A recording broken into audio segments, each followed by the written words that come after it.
We're joined today by Mayor of Hawkesbury City, Sarah McMahon. Sarah, thanks so much for joining us on River FM. Thank you for having me. So, tell us about what's new with Hawkesbury City Council. There's always a lot going on at Hawkesbury City Council, and right now I think, though, the main thing is cleaning up after another flood. As people would know, very recently we had the 8th flood that we've had in just over 4 and a bit years. Definitely. So we'll be very occupied with making sure the roads are fixed up and the potholes filled in, and any sort of issues with riverbanks are addressed or looked with the state government. So that cleanup is going to take a while, but we are getting very good at it after all of these floods. It's becoming a well-oiled machine. That's right.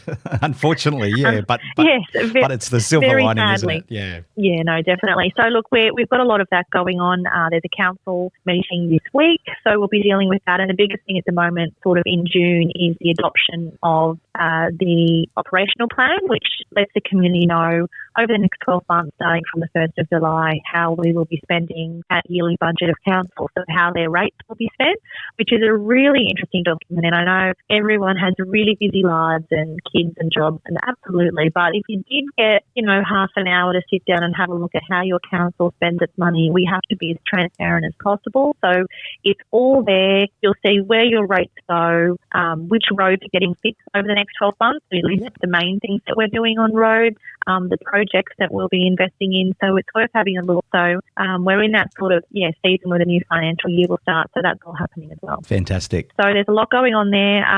I really want to urge people to get familiar with our website and having a look at the policies we have. A lot of our policies go on what's called public admission. So, we want the community to log in and have a look at what's being voted on by your councillors and actually put in a submission and have your say. So the page on the council website that we ask for those submissions is called Have Your Say. And I really want to get that message out there to the community that this page exists, and go take a look at it and go leave your feedback, because you've elected the 12 of us councillors as decision makers for the area. The best way we can make decisions is if we know what you want us to do on certain policies and directions of the council. So please give us your feedback. Definitely. And that's just through hawkesburycity.nsw.gov.au? Yes, take out the word city. I think it's hawkesbury.newsouthwales.gov.au. Oh, even easier. That's great. Yeah, exactly. And it's a really good website too. And we have a road section there. One of the biggest complaints we get as a council is on roads. And we've got, it's about a year old now, dedicated page. As soon as you log onto our website, you'll see an aqua banner at the top saying something about roads. So you click on that, and then there's a whole bunch of options underneath. And I tell people to have a look at that, because it tells you there's a map on there, an interactive map, where you can see, what roads we're going to be doing next or what's coming up in the program. There's a tab you can click on that tells you where our crews have been the day before. Yep. So there's complete transparency there with what we're doing when it comes to roads, and it tells you our forward program as well. So when a lot of people come to me, especially over email with inquiries, I send them that link and say, please, all the information really is here, very public for you to digest. Go take a look and get familiar with it. So it's transparent, and it's there online for people to read and access. Correct. And I think people forget that. I see some chatter on social media where people say, we don't know what's going on. It's all done behind closed doors. But if everyone actually knows how local government works, it has to be transparent. There will be decisions that we'll have to make some decisions in a confidential nature, and that usually relates to leases of buildings or contracts to award tenders, and that's a commercial in confidence kind of thing, which is you have to do. But by and large, everything we do is done in an open forum, and it's all there for everyone to see. No, excellent. And team. The next one coming up is Hawkesbury Fest. In August. Then in October we have Savour the Flavour in Richmond, and then in December we have Light Up Windsor, which is our big Christmas event. So our event team is kicked into overdrive towards the end of the year as they look to organise all of those events. Then of course heading into just after Light Up Windsor in December, straight away in January we've got Australia Day, which is our big fireworks on the river. So these next few months these next few months are really busy for our staff because these are the key, the signature events that we hold at the council. Yeah, and we want people to enjoy them. And people love them. I've got too many of them, like Savour the Flavour, and they're fantastic, days out with friends and family. Yeah, they really are. And a lot of the time we as a council have encouraged our Hawkesbury small businesses to be there so that they're getting trade and making money as well, and the community then get to experience the product of our local small businesses. So it's a win-win all the way around, and just, the local vibe that comes with these events and the fun and the relaxed atmosphere, really enjoying what it means to live in the Hawkesbury and enjoy what's made in the Hawkesbury, and that's what this is all about. So I'm actually really proud of our events team since becoming the mayor and obviously being very involved in these events and the establishment of them and getting them up and running.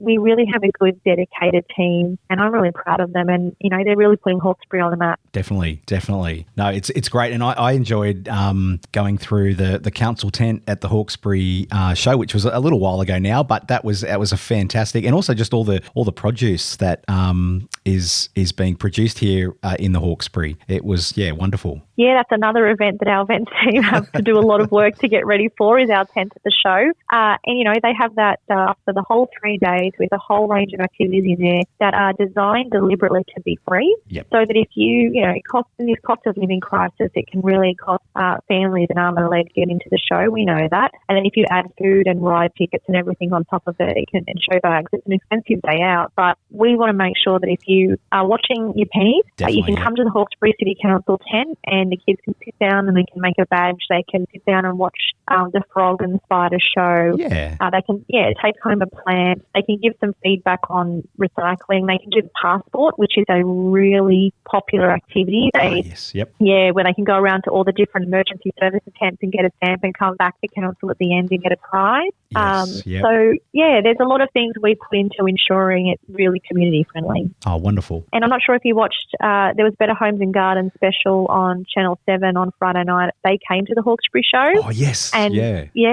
and they filmed it all and really showcased how good our show is for the Hawkesbury, and gave our volunteers a bit of a plug, so that was pretty special. Oh no, it was excellent. I did watch that, and it's just great to get on that national platform with Channel 7 and have the Hawkesbury showcased in such a great way. Well, we need it, right? Because after the 8 floods, which I've referenced before, and prior to that the bushfires, and throw in a bit of COVID in there as well, we really need people coming to our area to support our small businesses. I guess in my role as mayor, I have a lot of businesses reach out to me and, let me know they're struggling. And it's really sad to have to deal with all of that. So if I can encourage, or if there's any opportunity to encourage people to come and visit our beautiful area, stay for the weekend, have breakfast in a cafe, lunch in one of our pubs, dinner in a restaurant, whatever it may be, just to come and do that is something that we should really be fostering. I guess just like the Gaslamp Festival that was held on the June long weekend. So that really has the potential to grow and build to be something that Windsor and the Windsor Experience Group host annually, to get people to come to Windsor and experience the ambience of our heritage sort of area and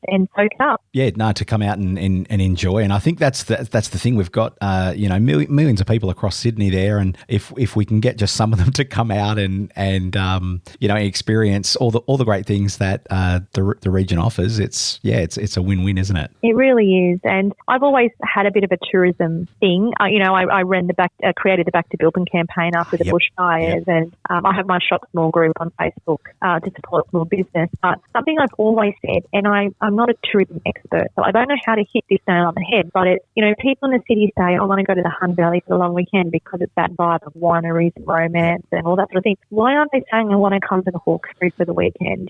So yeah, definitely. We need to be establishing something in the minds of Sydneysiders where coming to the Hawkesbury, is an option, not just the Hun Valley or not just the Blue Mountains. They're coming to the Hawkesbury. So there's been campaigns that have been tried and tested before, but I don't know what that actual acute thing is that we need to focus on or do. But, the problem is everything comes down to money making. So this is it. Unless someone, the state or federal government, are going to give us a handout to be able to come up with something, these unfortunately can't happen. Yeah, no, definitely. But no, it's it's a great region, and I think I was actually just over the weekend speaking to a few day trippers that had come out from all over the place to visit the Hawkesbury, and there were folks from Sutherland Shire, and they just loved it. They got the kids in the car out here, and they said they had a great run coming out and a great day, a great family day. So, and some good memories made, and so it is such a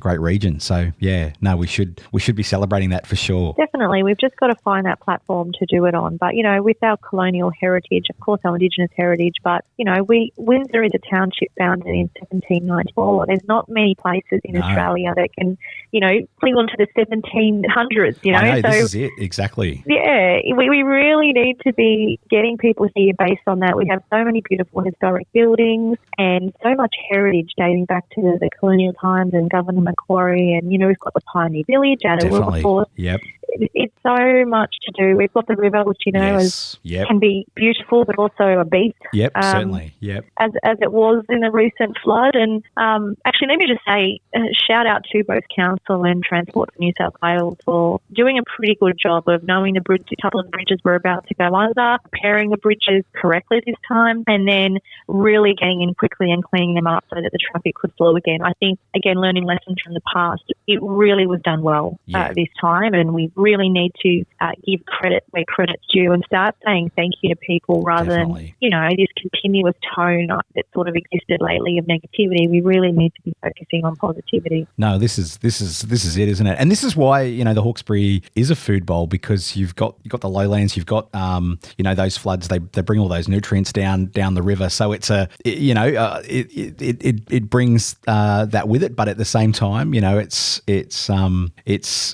where we live. It's part of the region, isn't it? It is, and I say that a lot in media interviews, with the national TV stations and things like that. I'll get the questions from those journalists. They'll say, oh, but you live on the floodplain. You kind of go, that's right, we exist because of the floodplain. That floodplain with the nutrient soils that you just mentioned before are the whole reason that the settlement of Sydney back in the First Fleet survived, because they couldn't grow food properly in Sydney. They couldn't grow food properly at Parramatta. We are the third colonial settlement of mainland Australia, and the reason the settlement of Sydney existed, lived and thrived was because of the food grown in the Hawkesbury. So we have such a story to tell. And I say to people, yes, we live on the floodplain, but we have since those times, and you can't just say, get rid of everybody who lives on the floodplain so you're not in danger. You can't, because you'll be ripping up the social fabric of what is our identity. And people who live on the floodplain, or the farmers who farm there, they know the risk, and it's hard to change that. Look at the doctor's house in Windsor, for example, that, potentially been there for a couple hundred years. They built that there knowing that in the floods that has the potential to go under. But what are you going to do, rip it down? Like, you can't just do those things. Yeah, this is it. No, and look, and it was still quite convenient. I spoke to some folks who were up at Kermond who'd travelled across the river over the weekend, and at least, with Windsor Bridge open there, the traffic was flowing. At least the times that I'd come through there was no delays. It was working really well. And as you said, the traffic management that was happening was really efficient. And I think it was actually it was nice for me to have to go through Windsor and go a different route to what I normally do and check out some different things. So that was it was some positives as well there, definitely. Yeah, that's right. Change the scene a little bit. I know we had some issues Friday night with a bit of the traffic, and that was a culmination of bridges closing probably earlier than people thought, or Richmond Bridge. Being a Friday, as it is, people getting home, and of course had a long weekend where people from the city were probably coming through the Hawkesbury to go up Bell's Line of Road and not knowing that the bridges had shut or anything like that. So there was a bit of an issue there, but we got through it, and life goes on, and that's what we're sort of used to now in the Hawkesbury, is that you just have to, there's nothing you can really do but just deal with the situation when it happens and move on. Definitely. And it's sort of, as you said, we've been hit so many times recently, but then, I remember growing up in the Hawkesbury in the 80s and 90s and the floods then as well. And then we had a bit of relief for, really a couple of decades. And then now we're sort of back into it. So it's the nature of the area, isn't it? I was just going to say, Nathan, it's called Mother Nature. That's just what happens. And, when people say horrified about it, you say, please just go have a look at the history of flooding in the Hawkesbury. We've always flooded, and it goes in cycles of wet periods and dry periods. It's just the way it works. Yep. And yeah, it was funny. I actually moved to the Hawkesbury when I was 10 years old in 1993. So I had just missed that 92 flood. Yep. So you got to look at, I guess people in my experience, I had never seen a flood until 2020. Yeah. That's a really long time. So there was so many people who had moved into the Hawkesbury during that period who, oh yeah, we flood apparently, don't we? Yeah, we flood. But they didn't know what happened. And yeah, now we're all very well versed and well educated in what happened. And as you said, the council and the state government, there's like a well-oiled machine now in terms of how you respond to that. Yeah, absolutely. I need to commend our staff greatly in that regard. They are amazing people. And I think a lot of the community forget they're just human beings doing a job, They're not superheroes. They don't have special powers. They're just human beings. And a lot of our staff live locally as well. Definitely. And they deserve that praise for what they've had to endure, because a lot of the other councils around our area just get on every day with business as usual. They don't have the natural disasters that we have. To have to deal with as well. Yeah. On top as of well as, Yep. correct. And I repeat this so much to other mayors and other councils and even in the media. I say, even the councils around us don't have to deal with the amount of natural disasters we do, and that's just got to be somewhere slotted into our staff day. So, they really have taken on a lot, but as I said, a lot of them live locally, so they do it with a lot of love. Definitely. Sarah McMahon, Hawkesbury City Council Mayor, thank you very much for coming on River FM. I just want to say, stay safe. If there's any more natural disasters, unfortunately, coming up, always in those situations, follow official advice.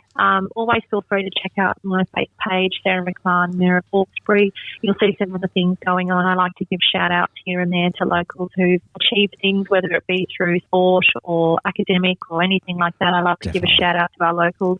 So please have a look on there. And I guess just to bring it full circle to the start of the conversation, please make sure you check out Hawkesbury Council's website. It's actually a wealth of information, and 9 times out of 10 you'll find the answer there that you're looking for. Definitely. Oh, thanks so much for coming on today, Sarah, and we wish you all the best. And feel free to come back anytime. We'd love to have you as there's information that you want to get out to our listeners. Thank you for having me. I look forward to it. Thanks so much, Sarah. Okay, bye.